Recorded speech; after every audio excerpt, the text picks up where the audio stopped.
Good afternoon, members of my Declassified Caribbean channel. Thank you so much for joining. And today we're going to be looking at another interesting title, which is from Michael Manley to Eric Williams to Burnham. Why did Caribbean visionaries disappear? Manley, Williams, and Burnham. Why did Caribbean visionaries disappear? We are seeing a crisis of leadership in the Caribbean, and I should say we are suffering from a crisis of leadership in the region. And many people are not talking about it because politicians have become now like, rock stars, and people celebrate them, yet still they are not doing, and they have not the requisite training to deal with what is happening in the region. Michael Manley, Eric Williams, Forbes Burnham, whether you agreed with their politics or not, they represented a generation of Caribbean leaders who articulated bold visions for national development, sovereignty, regional integration, and economic transformation. Today, many Caribbean citizens are asking a difficult question. At least some of us, not many of us, I should say, some of us are asking a difficult question. Where are the visionaries? The likes of the Eric Williams, the Michael Manleys, and the Forbes Burnhams. Have modern leaders become administrators rather than nation builders? Why does it seem that the region lacks the bold leadership that once inspired generations? In this live discussion, we examine the legacies of Manley, Williams, and Burnham, compare them to contemporary Caribbean leadership, and explore what the region needs to confront the challenges of the 21st century. Join the conversation and share your views in the chat. Okay, very important that you do that to prod the algorithm to send the video along the platform. This afternoon, I want to begin with a question that may make some people uncomfortable. Why is it that we speak about great Caribbean leaders, we often, or when we speak about them, when we speak about great Caribbean leaders, we so often find ourselves looking backward rather than forward? I repeat that question. Why is it that when we speak about great Caribbean leaders, we so often find ourselves looking backward rather than forward? So we talk a lot about Maurice Bishop, we talk about Michael Manley, we talk about the Forbes Burnhams, and lots of other Caribbean leaders who have stood out in our minds. But apart from mere motley that people glorify nowadays in the Caribbean, we do not often speak about our current crop of leadership as we used to do. Think about the names that continued to dominate political discussions decades after they left office. Michael Manley, Eric Williams, Forbes Burnham, Maurice Bishop, etc., etc. Whether you admired them or criticized them, whether you agreed with their policies or opposed them, one thing is difficult to deny: they had a vision. Even Mr. Seaga, Edward Seaga, as much as he was demonized in Jamaica, had a vision, whether you agreed with that vision or not. They believed they were building something. They spoke not only about roads, budgets, and elections.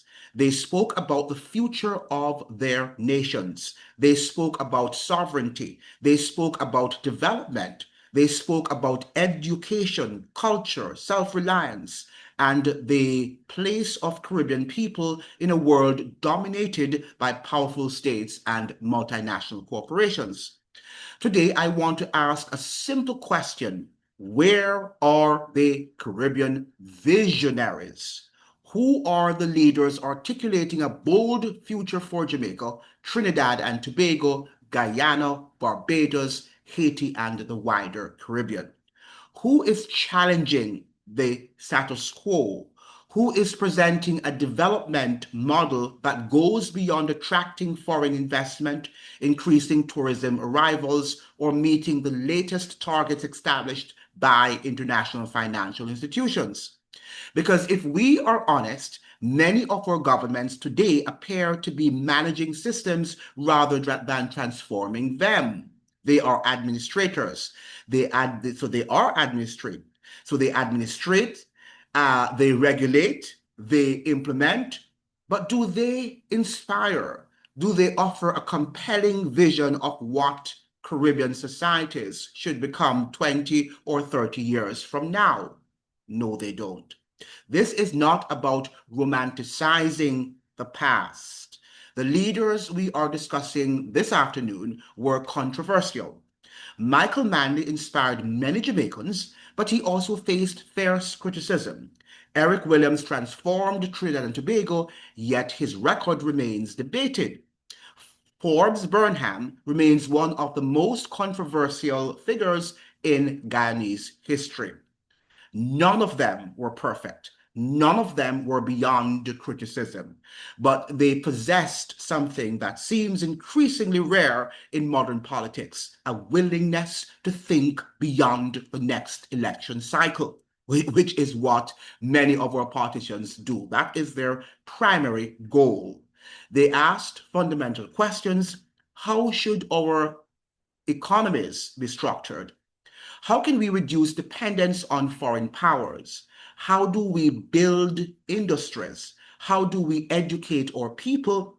What does true independence actually mean? And perhaps most importantly, what kind of society are we trying to create? I want us to reflect on whether Caribbean politics has changed. Have the political parties become marketing machines rather than movements? Have leaders become managers rather than visionaries? Has the region become so dependent on external institutions that bold, independent thinking is discouraged? Or are there visionaries emerging today whom the media and the political establishment simply fail to recognize? Because every generation faces challenges. Manley's generation faced decolonization, Williams' generation faced nation building, Burnham's generation faced the struggle for economic independence. Our generation faces different questions. I think we still face the same questions, however, because they have not yet been achieved. These visions have not yet been realized. Artificial intelligence, that's one of the problems we're facing today. Digital currencies, mass migration, climate change, debt, foreign influence, declining trust in institutions, a changing global order into a new world order. Who is presenting a coherent vision to navigate these challenges? Who is thinking beyond the next budget, the next election, or the next public relations campaign? And perhaps the most important question of all, if Manley, Williams, Burnham, Bishop, Jagan, and other Caribbean giants were alive today, what would they say about the direction of the region? Would they be satisfied? Would they be concerned? Would they recognize the Caribbean they once dreamed of building? I want to hear from you. Who do you consider the greatest Caribbean visionary? What made them different? And who do you consider to be the one who sparked the greatest debate and the one who actually built their respective country? What made them different? And do we have anyone today who can genuinely fill that role?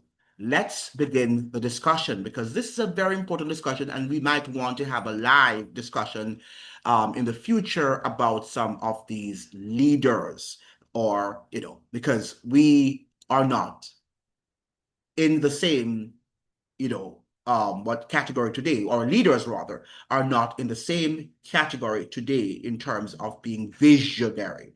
I think that they lack vision, and we know the popular dictum, without vision, the people will perish. And I think that the Caribbean nations, the regions right now, we're perishing. And some people are suggesting that I am negative, I'm pessimistic. I'm not pessimistic. And that is why I'm presenting these videos, so that we can turn the pessimism around us. Not I am pessimistic, but there's too much pessimism around us because of the lack of vision. And without vision, the people perish. So it's that pessimism that is going to create, that has created the misleadership in the region, and that has plunged us on the border of the destruction of Caribbean civilization. That is what we need to discuss this afternoon. I hope that you'll participate in this discussion and that you will send your thoughts in the comment section. Thank you so much for joining.